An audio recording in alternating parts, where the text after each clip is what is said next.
umpisahan na nga ho natin ito mga kababayan. Dito muna tayo dito muna tayo. Masakit sa mata ng Team Suka ito, no? Aray ko po, para sa Team Suka ito mga bossing. Bakit hindi ito? Wait lang. Ang galing ko yan. Ito masakit sa mata ng Team Suka ito mga kababayan. Kasi naman, doon sa Team Suka nila, Sigo number 1. Sino pa ba? Si De La Rosa number 9. The rest, wala na pong iba mga kababayan doon sa nakakapasok sa survey. Ano ba naman yan? Magagalit na naman po sila.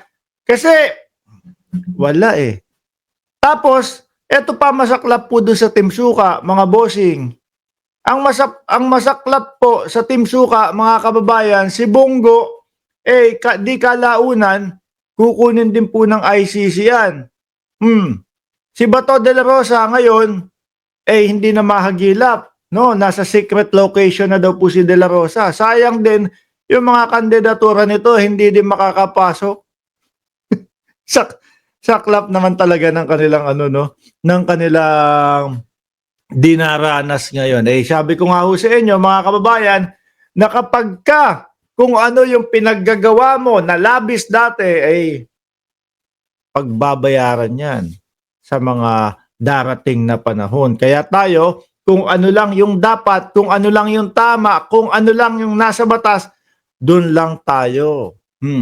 Isa-isahin ho natin mga bossing no? Senatorial preferences. 2025 election. Nangunguna dyan at ipinagyayabang ng mga DDS. Wala pong iba kundi si Bongo. Ayan. 42% vote. Number 1. At sumunod dyan si Erwin Tulfo. Mga kababayan, 2 Tulfo yun nandito. So, kung sakali na magtuloy-tuloy at manalo tong 2 Tulfo, 3 na silang Tulfo doon sa Senado, wala pala yung ni Sara no? Wala pala yung pinagmamalaki ni BP Sara. Kung sakali po 3 Duterte ang tatakbo sa Senado o ang nasa Senado, ni isa ditong Duterte, wala akong makita. Hindi ho kasi nila tinuloy, no? Hindi ho nila tinuloy mga kababayan. Bakit? Kasi nga nung nag-testing the water sila, no? Yung pagkakasabi ni Inday Sara Duterte, 3 senador, testing the water yun. Sinusubukan nila kung ano ang magiging reaksyon ng mamamayang Pilipino. Kaso, negatibo po. Si Binoy lang ang nagsabi, okay ako sa 3 Duterte. Madami akong magiging kakampi. No? Masaya si Binoy nun. Pero isang linggo, isang linggo, bago po sabihin ni Inday Sara Duterte yon mga kababayan, na 3 Duterte ang kakandidato daw po sa sa pagkasenador, nagsumite sila Binoy nung bill na gusto nila na ipagbawal, no, yung dinastiya sa politika. Minsan hindi mo din maintindihan si Binoy, no? Sasabihin, ayaw niya o bawal sa kanya yung dinastiya sa politika. Tapos, biglang okay sa kanya yung 3 Duterte. Sabi nung iba tuloy, paaasahan mo dyan? Wala namang alam sa mga sinasabi niya yan. At mukhang hindi si Binoy ang lumagda o gumawa nung bill na yun na ipinapapasa nila. Tuloy. Bongo, number 1. 2 Tulfo, number 2. So, Erwin Tulfo, Ben Tulfo, at si Rapi Tulfo. No? Sa July 21, mag-uumpisa kung sakali na talagang etong dalawa pala rin. Tito Soto, nandiyan. Si Lapid. Lapid. Nasa loob pa si Lapid. Ang galing Rebilla. Nandito din pa pala to. Yan, mga alyansa yan.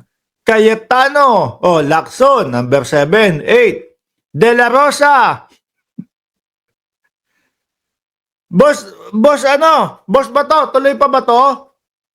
Di mo na maasikaso to. Paano ba yan?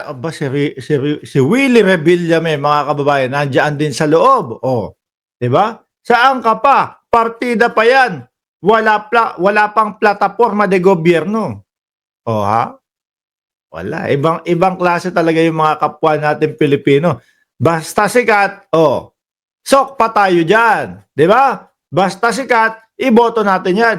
Yung kay Kuya Will ho, mga kababayan, nakikita ko yung pangangampanya ni Kuya Will nag-aano lang, nagwawawawin lang doon sa kanilang kampanya. Samantalang yung iba eto ang aking plataporma, ganito ang gagawin ko, ganito ang plano ko, eto yung posible na naiisip kong makatulong sa ating bansa.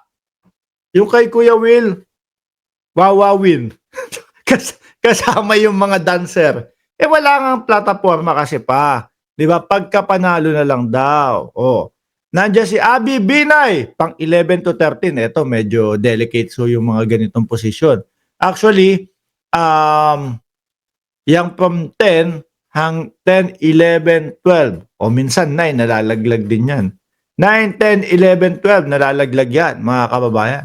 Si Binay, si Pacquiao, si Villar. Magagalit si Manny Villar nito. Mukhang ang laki ng gastos nila. Tapos, pang number 11 to 13 lang si Camille Villar. Di ba? Pero ang masaklap, wala ho yung Team Suka, no? Wala akong nakikitang papuntang north o yung pa-north. Wala akong nakikita na there is no such as West Philippine Sea. Di ba? Naku po.